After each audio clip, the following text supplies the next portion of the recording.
MLB. Okay. We're live. Let's do a little MLB. We'll give the folks a chance to trickle in, though.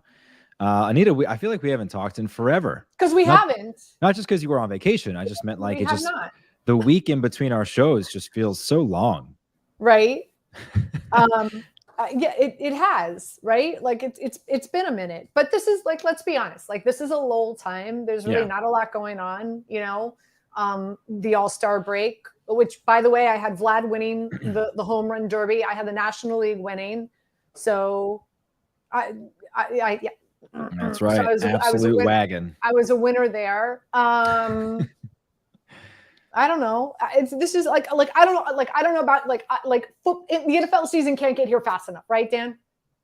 Yeah, I mean, for the most part, I mean, I we'll get into it a little bit later when we talk a little Wimbledon, but I've had a really good time focusing on tennis. Actually, I was going to ask you how your gambling summer of 1 week has been in between, basically over the course of the MLB All-Star break. Yeah, I mean, well, it's been somewhat non-existent. Big reason why. Well, first of all, I was on vacation. And it's hard. I'm down in Florida. I'm dealing with family. So, but really, I've been doing like baseball's really been it, and so that's really been it for me. But I know you mentioned Wimbledon. We're going to get into that. I know we're going to talk some Major League Baseball. We've got the Women's World Cup right around the corner. I'm so excited for that. Yep. I'm so excited for that. We still have golf coming up. We got the fourth major of the season next week. So there's I think we're coming out of it, right? We're coming out of it. Definitely a lull. We're feeling the dog days of summer, but we're so close to training camps opening up, and then that opens the door to a ton of stuff. I mean, we're going to do a series at Sports Trade about shorting teams. What teams would be good to short, as in teams you can bet on to not do something, right? Like win the Super Bowl or their own division. So there's a lot of value there, and we have a lot of. Oh, I love it. I love it. Are you on the Seahawks this year? I am on Seattle big time. Oh yeah, I like it. I mean, who's playing quarterback for them? I have no idea. There's gonna be so much time to talk about all this. I know, but quarterback to me is the most important position in all professional sport, and we're a month away from training camps opening up, and we still don't know who their quarterback's going to be. And you're telling me they're going to win the division? No, thank you. Yes, yeah. So the 49ers would be the team that I would definitely talk about in that program. I love it. We're going to do a lot of that kind of content once training camp opens, once we get into August, and looking forward to college football and also to NFL. But MLB is back. If you've been following us on social, you're somewhat aware maybe of the MLBI metric that we've created, basically betting one share of a team every single day to win, and what your ROI or what your straight money back on that investment would be. And basically, we're seeing a couple teams exceed market expectations, and then most of the teams fall below market expectation. Did a Twitter space earlier today in which I think only 11 of 30 MLB teams are actually profitable. And the biggest surprise of all of that, of course, the Cincinnati Reds have returned almost $1,000 worth of profit. Wow. I want to say, Anita, they're up 20% ROI this year. In fact, I have it, and I'll read it down for you. They're obviously the top team this season. Yeah, 20.65 ROI, followed closely by the Baltimore Orioles, who have returned to 14.34% ROI. The Miami Marlins. So the top three, big surprise, right? Teams that have exceeded expectation according to the market. Your Diamondbacks are in the top five, of course. And then the team that I have long believed is the best in Major League Baseball, the Atlanta Braves, are fourth. They have returned over $600 of ROI value so far this season. And they're just an absolute wagon. The best offense in the majors, maybe the best pitching staff in the majors as well. We'll get into our futures discussion a little bit later. But pursuant to that, what we do is we like to make, I hate to say it, but kind of like blind plays. Like I wouldn't recommend somebody just bet a team blindly. But for the purpose of this experiment, we've done that for the past month. What we found going into the All-Star break is that betting on good teams to beat worse teams blindly on the money line has been profitable. So we are up 8.2% in the last month just betting those teams blindly. I think our overall record is 37-22, I want to say. So for today, we've got the Braves against the White Sox, minus 250, so not a ton of value, although I know Anita has another angle on that game. The Reds plus 108 against the Brewers. The Diamondbacks plus 150 against the Blue Jays, so fingers crossed there. That's the equivalent of like 39% in sport trade speak. And the Orioles minus 125 against the Marlins. Now, I mentioned both of those teams. They're both in the top 5. So what we've done for this experiment specifically is we'll take whichever team ranks higher in the top 5. So Orioles are second, Marlins are third. So we're on the Orioles today. So Braves, Reds, D-backs, and Orioles money lines are the MLBI plays this evening. Any of those teams surprise you? How about the Orioles? Listen, I lived in Baltimore for 4 years. Yes, the Orioles surprised me because that's just a team that ownership group, the Angeloses, have just it's been a cash cow for them. They typically in years past they've spent the least amount of money on their roster, but they profit and they gain because of the way that the ownership group operates. So that's definitely a team that I'm really, really surprised with.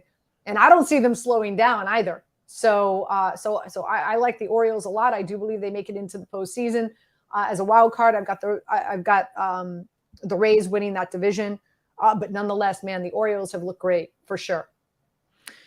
Do you want to run through your plays for this evening, and then we'll get into futures? Yeah, let's do that. Sure. So as you said, Atlanta. I like Atlanta on the run line, and you could get that at 55.50 a share. Given up, they scored the 3rd most runs in Major League Baseball. They have 82 home runs in 45 home games. Charlie Morton on the bump for them. And his last 5 starts, he's given up 3 runs, if not less. As we know, the White Sox, they are going to be sellers as we get closer to the trade deadline. So that is not a team in that clubhouse that is putting their best foot forward each and every night. So I don't typically like playing baseball teams on the run line. But if it's Atlanta, if it's the Rangers, if it's the Rays, I don't have a problem with it. So Atlanta on the run line. And my second play tonight is your team. And those are the Phillies against the Padres. I do like the Phillies on the money line. And you could get that at $50 a share. Sanchez pitching for Philadelphia. His last 2 starts, he's only given up 1 run, if not less. This is a Phillies team. They've won 23 of their last 32 games. Dan, I'm sure you're very well aware of that. I'm well aware. Hoping that Bryce Harper is back in the lineup. I know he's been dealing with an elbow issue, but for the Padres, I'm more, I guess, equal analysis here in regard to why I'm going with the Phillies. I'm fading Yu Darvish. He's lost his last 3 games. He's given up 17 runs in his last 4 starts. And on the road, his ERA is a 6.16. So something is not right with Darvish. So I'm fading Darvish. I'm fading the Padres. I like Philadelphia. Love Sanchez right now. Again, like I said, I hope Harper is back in the lineup. We'll see once that lineup is released. So Philadelphia on the money line and the Atlanta Braves on the run line. Those are my 2 Major League Baseball plays tonight. So one of the things I know we sort of are at odds end sometimes about run lines. I look at that. We have it at minus 127. It's on your screen here. That's the equivalent of 55.5 per share, right? I looked around. I looked around at every shop in New Jersey where I live, and we have the best price by about 10 cents. Most people are around minus 137, minus 140. For me, that is way too much juice to rely on a team to win any baseball game by 2 runs. So I wouldn't play it personally. I love your confidence in the Braves, but for me, that line is a little too much juice for me to bet into. And of course, I wish I could bet the Phillies every single day, but they're actually one of the least profitable teams in MLBI. So I stopped doing that almost immediately. So needless to say, you're not playing either of my plays tonight, is what you're saying. No, I'm with you on the Phils. I'm with you on the Phils in spirit. I've already got my 5 other plays, so I'm with you on the Phillies. Here's my question for you. I'm curious if you saw this. Juan Soto apparently flew back to Philly on the Phillies charter after the All-Star game. Did you see this? No. Based upon your reaction, I'm going to say no. Do tell, please. That's all that I saw. So my now the whole trade deadline machine is in action here in Philadelphia. Should they trade Trey Turner for Juan Soto? It's a bunch of bullshit, frankly, all these people who are creating these storylines. Well, I just got off. I'm filling in for Alan Hahn this week. So I mean, it's a great B block. I get it, but I did Bart and Hahn, and I had Buster Olney on the show earlier today, and we had him on talking about Ohtani. and he feels that the Yankees are going to make a really big push for him. Interesting. I wish I would have known this story about Soto, because I definitely would have teed it up for him. But, our conversation, and curious to get your thoughts on this, we are in the middle of watching greatness, even beyond what Babe Ruth was able to perhaps accomplish. The greatest. Yeah. And nobody's watching, Dan. I know. Dan, nobody's watching, especially here on the East Coast. And so the conversation I had with Buster Olney today is, if you are part of the Ohtani group, if you're part of his team, aren't you saying, listen, I know you want to stay out on the West Coast. So a lot of people are anticipating him to go to the Dodgers. Okay. But think about what you can do for the sport in the game of baseball if you were to come out East and play for the Yankees, right? Like, think about that type of greatness in New York City, in the Bronx, at Yankee Stadium. Majority of games now starting at 7:10. More people will watch. The hype, the excitement, New York City, the marketing, all of it, and what it would do beyond just, his pockets, which granted, he might get anywhere between $600 to $800 million. We'll see. But I think the best thing for him to do is to come to New York. And so if that means, and again, having Buster Olney feels really confident. If he had to wager on a team that's going to land him, it's the Yankees. Is now the time that you invest in the Yankees, that possibly they get Ohtani at the trade deadline. Hopefully they get Aaron Judge back. Can they make a run the second half of the season? Here's my question. Is it the best thing for Ohtani, or is it the best thing for baseball? I think it's the best thing. I think it's the best thing for baseball. Listen, Ohtani's going to make his money, right? Yes, he's going to make his money. Right. He loves living on the West Coast. He feels comfortable out there. Whatever, all the reasons, all the things why he likes living on the West Coast. I'm sure maybe that's where he'll be most happy. But man, what it would do for baseball if he was to come over to the East Coast, Dan. I totally agree. I would love to be able to watch him and not stay up till 10:30 to see a first inning that he pitches.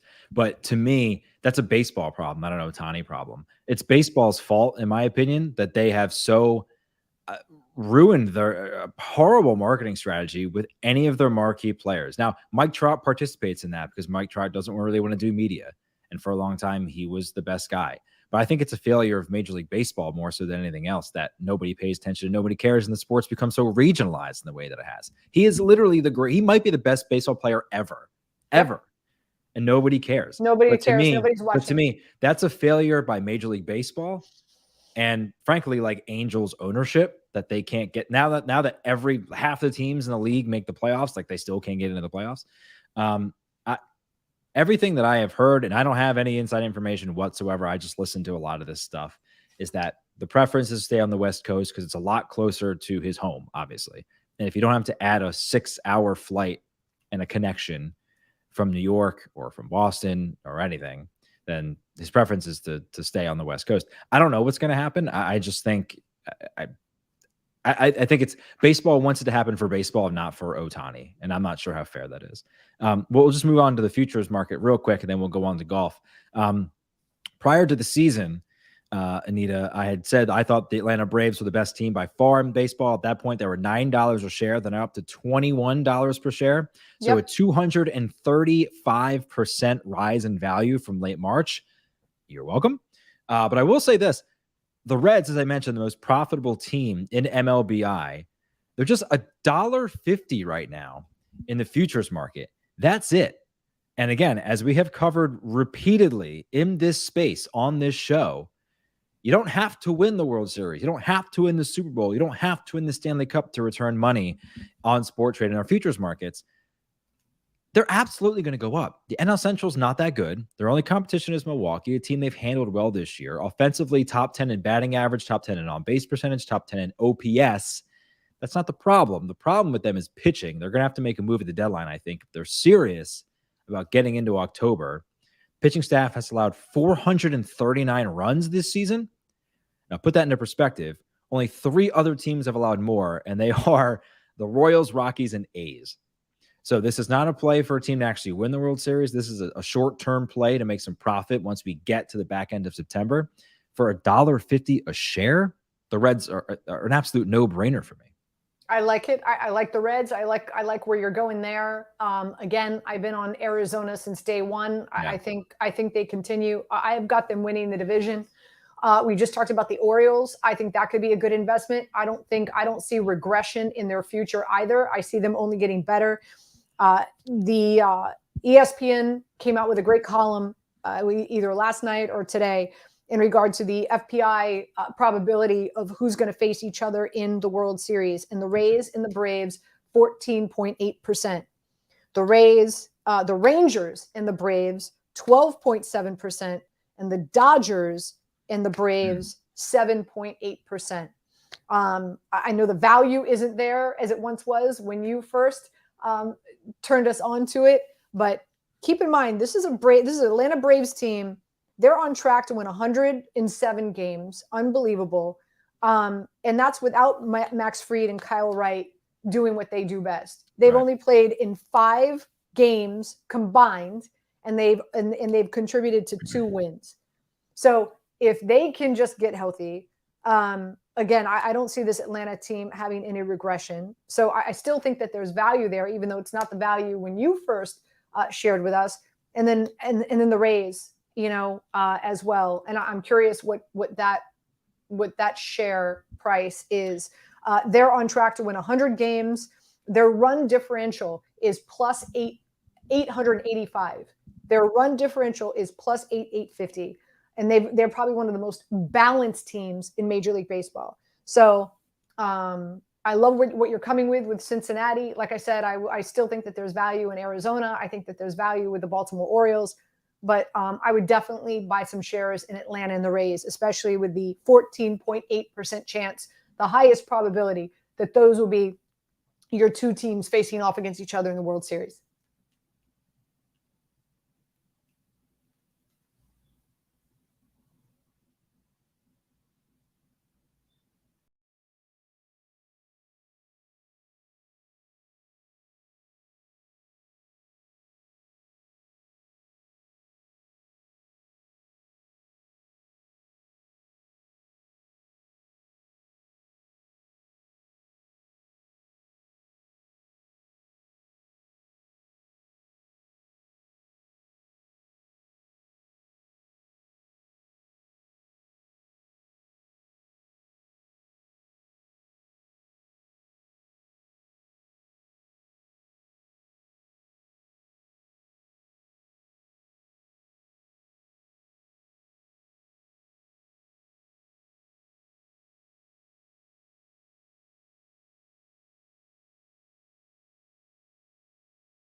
Okay, let's try this again. Can you hear me? Okay, I got you now. Hi. Okay. Well, where did you lose me? Sure. Well, we lost everything. The internet, I guess, went out, but now we're back. Okay. Great. Okay. I'm going to give Comcast a phone call. Okay. All I was saying, we're going to transition to golf now. The Genesis Scottish Open occurring across the pond. Everyone goes over a week before the Open to acclimate themselves, obviously, to the time difference and the weather and everything else. Anita, you came out of the gates firing here. Now, usually we do this on a Wednesday, not a Friday, so we're already 2 rounds in. But do you want to preface this by who you had played prior to first tee? Yeah, so this is the warm up, obviously, to the British Open that's taking place next week. It's at the Renaissance Club, a link style course. Putting was definitely the biggest priority for me in regard to analytics and what I was looking at. Weather conditions as we get closer. I know a little rainy today, but Saturday and Sunday, hopefully weather conditions become a lot nicer. And I think, once that track gets fast and firm. But I liked Hatton coming in. He's 3rd in strokes gained total this season behind Scotty and Rahm, which I think surprises a lot of people. I don't know about you, Dan. I think he's been flying pretty low under the radar.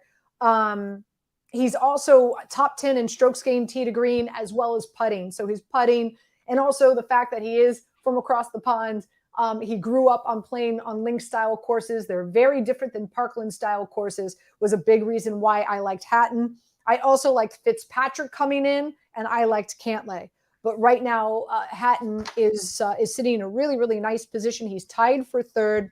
And right now, you could get him for $17.50 a share. $17.50 a share after the first 2 rounds, after today, keep in mind time differential, he's Mhm. third in strokes gained total as well as tee to green. So I liked Hatton coming in on Wednesday to win it. Sure enough, he is in contention heading into Saturday. And for $17.50 a share, I think that those are some really, really good odds. There's 2 other golfers that I'm looking at as well. One is Ricky Fowler, and not just because I'm a fan, but he's coming off. Obviously, we know he's coming off of a huge win. He took the following week off. He went to Wimbledon with his wife and of course a few other JT and Spieth. Oh, I saw the suits. The suits were fire. I saw and them. they were taking selfies in front of the Rolex. So he's rested, ready to go. And sure enough, he's tied for 10th right now. He's 6 under. Now here's what's interesting. Right now, after the first 2 rounds, he's 85th in approach, strokes gained on approach. He's 18th putting. He plays extremely well on links courses. So I'm anticipating those statistics to get better through the weekend. Yeah, come back to the mean, sure. Especially the way that he's been playing. So I do like Fowler, and I want to believe you can get him for $4 a share right now. I'd say buy that, and hopefully you'll see him put up some better numbers over the weekend where he can climb up closer to the top of the leaderboard. Again, right now he's 6 under. He's tied for 10th. And another guy that I think you could get for really good value is Sam Burns. Putting, again, to me, the most important metric coming into this tournament. And right now, he is first in strokes gained putting. He is 7 under, so he's tied for 7th. And you can get him for $5.50 a share. So heading into Saturday, that we like to call moving day. Yes. Hatton at $17.50. Fowler at $4, and Sam Burns at $5.50. Those are the 3 guys that I would invest in tonight heading into tomorrow. Bright and early. Again, keep in mind the time difference. So they tee off while we're sleeping. So if you need to get it in, you need to get it in now. You never steer us wrong. So make sure you're tailing those plays from Anita. Also across the pond, Wimbledon. If you were watching any of our coverage throughout the week with the whale capper, Drew Dinsick, we did like 6 hours of live streaming this week of us just sitting with him as he basically handicapped matches live for us. So I'll run down for you my lessons from hanging out with the whale capper. Number 1, follow unforced errors. Number 2, follow first serve percentages. Number 3, second serves obviously benefit the receiver of the serve because it's a much more conservative serve, right? So the odds of a return and a volley to follow are much higher. Figure out whose game the racket is on, meaning who is sharper. You can look at unforced errors. You can look at aces. You can look just the general body language to kind of figure that out in real moments to trade the game back and forth as we do here on Sports Trade. This is the biggest one. Don't always be thrown by somebody giving in a set, meaning if it's a set is coming to its conclusion and somebody is down 30 love, don't be thrown by somebody who's like, okay, I'm just going to throw this set away, because 5 sets in majors longer than your typical tournament. So it's more about energy conservation. These are all things that are really important. And then TV timeouts, an opportunity for men and ladies to sort of catch their breath as we kind of go through all that. So with all that said, we've got Djokovic and Alcaraz, who are the 2 final men standing, the first and second seeded players. They'll play Sunday. We don't have it posted yet, but we do have it in our futures market with Joker at -181 and Alcaraz at +160. So basically the same thing because it's going into the final regardless. Alcaraz cruised today against Medvedev 6-3, 6-3, 6-3. A pretty strong showing here, has shrunk the market in my uneducated opinion, but also in the whale capper's opinion too. So I think it's a great opinion. He's talked about circling Djokovic, playing Djokovic. Alcaraz has the entire tournament. He is singularly focused on not only winning his first major, but beating Djokovic in it. But it's just so hard to go against Joker, obviously. Looking for his 5th straight Wimbledon title. People forget because there was no Wimbledon in 2021. He's won 4 straight. Nobody other than Djokovic has won a Wimbledon in 6 years. So it's hard to go against him. And at -180, I think he's pretty much a bargain at this point. Djokovic to win the tournament, Anita, has been around 160 the entire 2 weeks. Everyone else around the betting space has had him over or at minus 200. So I'm no tennis handicapper. I'm an idiot, but I'm going to go ahead and say take Djokovic here at minus 180. There's been value there for 2 weeks. There remains value. See, I'm going to go with Carlos. Okay. And I'm probably after all that, I just did all that. That. Well, here's what, I love this kid with all due respect. I love this young man. I don't like calling people kid. I really, he's a breath of fresh air. He's so fun to watch. He gets the game. He's got immense respect. He's extremely humble. He's spicy. Love watching his game. Love watching his excitement. And so maybe and for $3.80 a share, why not? Why not throw some coin on that and then watch the championship? Hopefully watch the finals. We'll see these two cats battle it out. Well, he's 38. And I'm going to have money where my heart is. That's how I'm going to roll, Dan. That's how I'm going to roll. He's plus 160. So 38% chance. Right. So a smidge higher than, I thought you said 3.5. Yeah, 38 for Alcaraz, who has looked pretty good. Doesn't have a lot of experience on grass. Prior to Wimbledon, I think he'd only played 6 games on grass in his entire career, I want to say. But obviously, he's acquitted himself very well. So there's a fantastic young woman who I have on my radio show. Her name is Julia Elbaba. She's a former pro player as well, and I want to say she works for CBS now. And so I have her on, and I asked her. I said, why aren't we talking about Americans, right? Like, why don't we have more Americans that are outside of Coco Golf, right? Yeah. Serena and Venus, Madison they're out Keys, the door, what?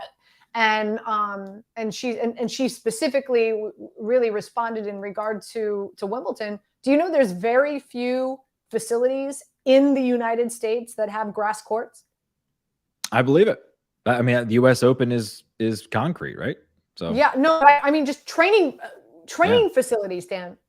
Training facilities, very few and far between, and not just in the Southeast, like anywhere, or in areas like anywhere in the United States, like slim to none. And so that's why the foreigners are so dominant, because they have more access. And they grow up. It's very similar. We were just talking about golf and why I like Hatton, and heading into the British Open, I'm going to throw money on Hatton again, because these are, as young men who start playing golf very early, they play on links courses as opposed to Parkland style courses. So, kind of same philosophy there.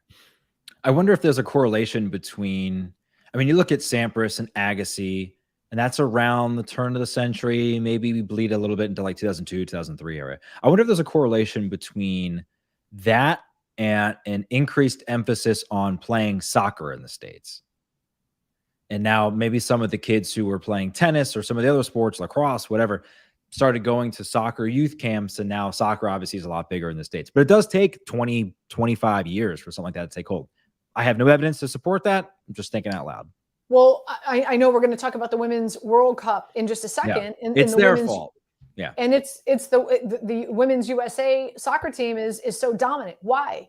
Because what other sports are out there that and follow me here, what other sports that are out there that women can play professionally and make a living at? Right. Tennis, golf, WNBA, but WNBA, you've got to be a certain height, right? Physically, you're eliminating 70 to 75% of Americans because they don't have the height or to play in the WNBA. There's not a lot of women's professional sports outside of soccer. So what happens? Now we are funneling our best female athletes to play soccer because the light at the end of the tunnel for them is this opportunity to play professionally and to represent the United States, not only in the Olympics, but in the World Cup. And so I think that's why we have not seen the men's USA team have as much success, because it's a plethora of opportunity for phenomenal athletes to choose. Do they want to go baseball? Do they want to go basketball? Do they want to go football? Could you imagine, just imagine this, Dan. Yeah, this is an age-old argument, right? Could you imagine if we were to take the best athletes on the planet? Can you imagine LeBron James as a goalie?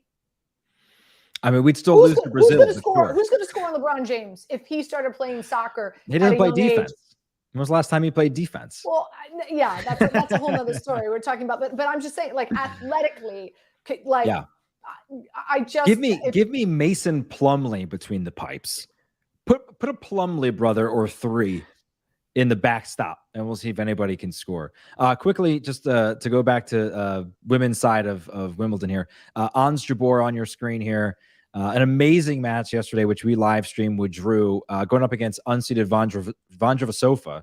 Yeah, you say that 10 times. Yeah, I know. She's minus 222, and after watching yesterday's bounce back win rather, after being a set down. She's my pick. Also a fantastic story. The first North African, Muslim, and Arab female player to ever reach a major singles final. Incredibly gracious in her interviews. I've watched a couple of them since yesterday. Fan of Ons Jabeur, so go Ons Jabeur, but at minus 222, probably not going to bet it unless she falls behind during the match, and then we'll kind of go from there. All right, Women's World Cup. We'll pull up the futures here, and then we'll say goodbye. Interesting wrinkle. That's WNBA. Interesting wrinkle here, Anita, because an expanded World Cup for the first time. There are now 8 extra teams. There were 24. Now there are 32. So 2 pods of 4 have been added for the first time ever. Obviously, the U.S. has won back-to-back World Cups. They're available right now in Sport Trade's production app at $28 per share, a 28% chance to win. That's plus 258. Here are the new teams in making their first ever appearance in the World Cup: Vietnam, Zambia, Haiti, Morocco, Panama, and the Philippines. Portugal and the Republic of Ireland all participating for the very first time. Other than the U.S., Old Faithful, who do you like? Well, very interesting. Sebastian Salazar, a former soccer player I had on with me on my digital program to preview the Women's World Cup. And, it's USA. They've got to win it. This is it.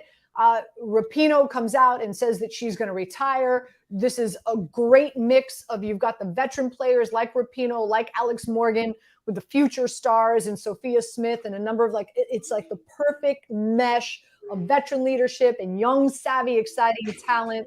Nobody can beat them. He said, slow your roll, slow your roll. This is not going to be a cakewalk like most people think.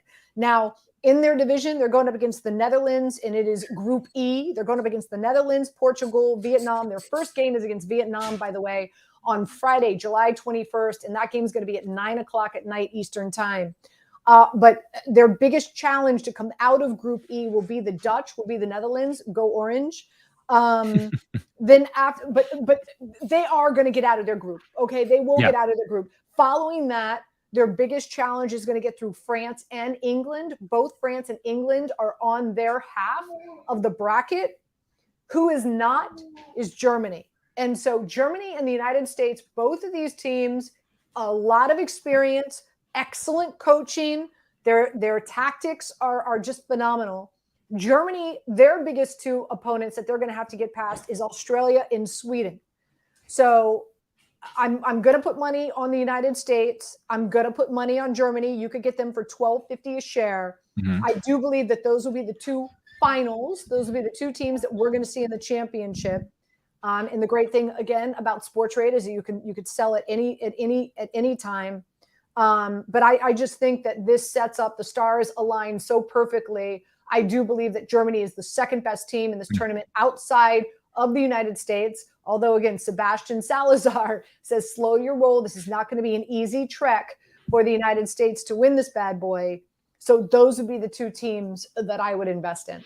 Just in time for Oppenheimer. The Kangaroos, or excuse me, the Socceroos, always very interesting. And England, the Lionesses, won the European Championship last year. So not going to be an easy role for the Americans. Anita, as always, amazing information, profitable information, dare I say. Hanging out on a Friday, rare for us. We'll try to get back to our normal schedule here in the coming next weeks Wednesday. Next Wednesday we have a Battle Bets tournament with Unabated. Oh, so we will switch up the schedule a little bit. We'll be sure to tweet out the streaming schedule for everybody once we settle on a time and date, and then make sure nobody's missing that. So, Anita, have a fantastic weekend. I'm glad you enjoyed your vacation. Welcome back, and we will hit the NFL books hard up until then. See you, everybody.